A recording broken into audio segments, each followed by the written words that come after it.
Selamat siang kepada Ibu Ananda dan teman-teman sekalian. Perkenalkan, nama saya Julianti Yohana Kristina Manulang dari Teknologi Pangan semester 3. Pada hari ini, saya akan mempresentasikan materi bahasa Indonesia, yaitu diksi. Diksi oleh Julianti Yohana Kristina Manulang dengan NIM 2019-3440. Topik bahasan yang akan saya bahas pada presentasi hari ini ialah yang pertama, pengertian diksi.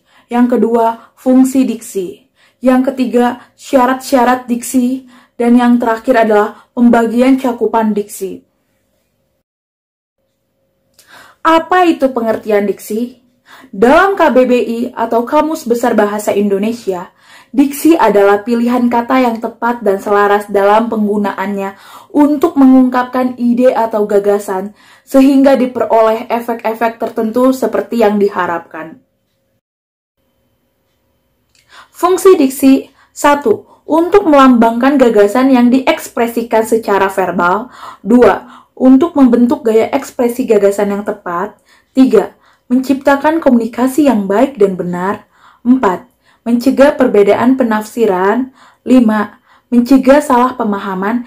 Dan yang terakhir adalah mengefektifkan pencapaian target komunikasi. Syarat-syarat diksi. Yang pertama adalah unsur ketepatan.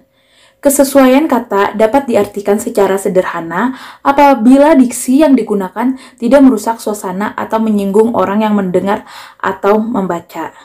Penggunaan diksi dalam syarat unsur ketepatan lebih menekankan pada ranah kognitif, di mana kata yang tepat membutuhkan pengetahuan yang lebih banyak.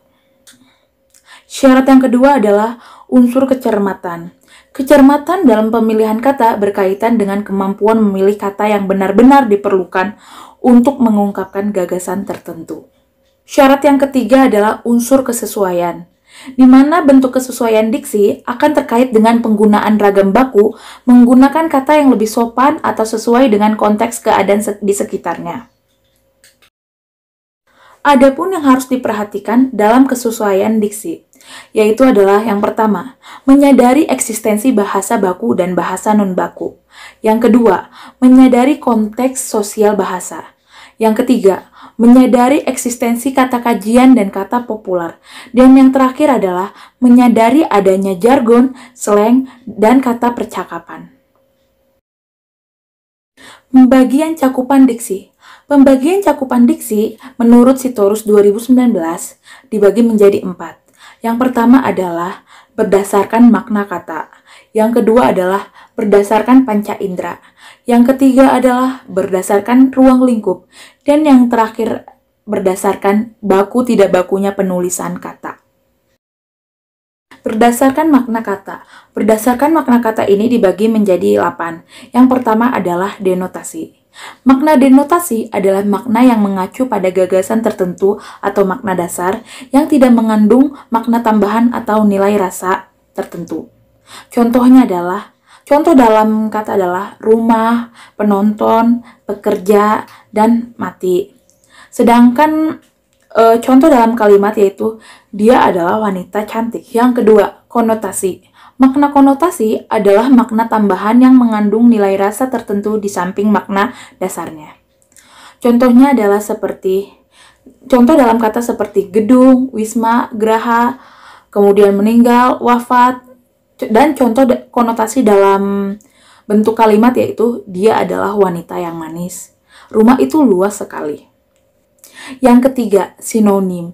Sinonim adalah dua kata atau lebih yang pada dasarnya mempunyai makna yang sama, akan tetapi bentuknya berlainan.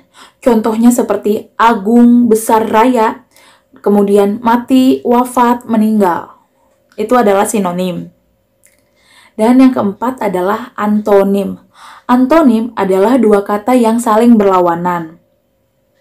Contohnya adalah seperti besar, kecil, kemudian kuat, lemah.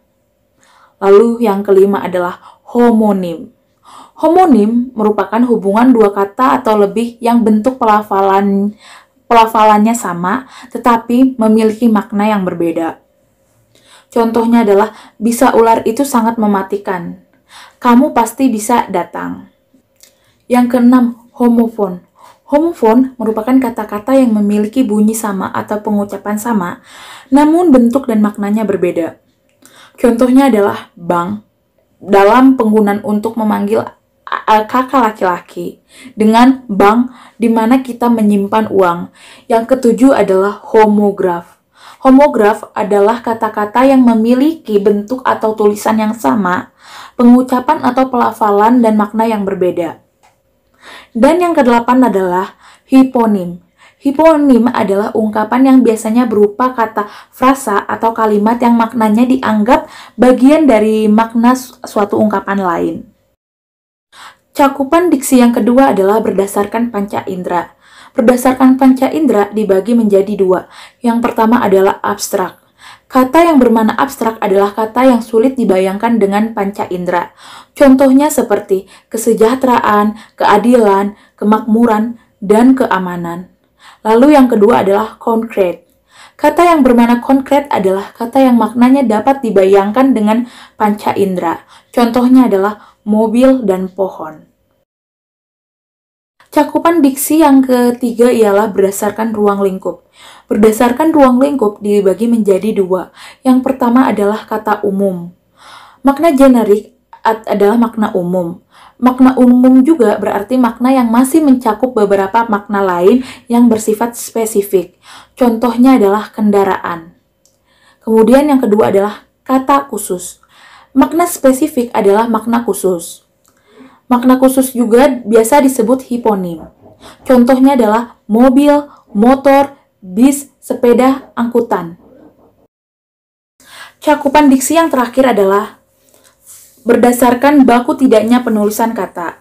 Kata baku adalah kata yang digunakan menurut pedoman atau kaidah bahasa yang sudah ditetapkan. Kata baku adalah kata yang sudah benar dengan aturan atau ejaan kaidah bahasa Indonesia. Di sini saya melampirkan contoh kata baku dan tidak baku, seperti aerobik dengan aerobik.